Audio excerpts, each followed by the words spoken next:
নাটোর জেলায় একটা গাড়ি ঘোড়া, একটা মানুষ সাইকেল পেদলেও যেতে পারবে না ইনশাল্লাহ। জয় বাংলা। এই থানা কর্মী, প্রশাসন ভাইরা, আপনারা দেখছেন না এখানে হট্টগোল চলছে, লাখো লাখো মানুষের ক্ষতিগ্রস্ত হচ্ছে।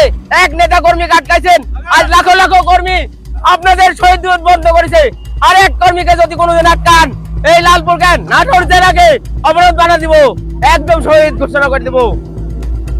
পুলিশ ভাইরা আপনারা দেখেন আজ রাজনীতি করছে কারা, দুশ্চরিত্র, কালোবাজারি, আওয়ামী লীগ, যুবলীগ, এই সব সন্ত্রাসীকে না ধরে আজ আমার ছাত্র দল যুব দলকে ধরছেন। আপনারা অন্যায় করছেন।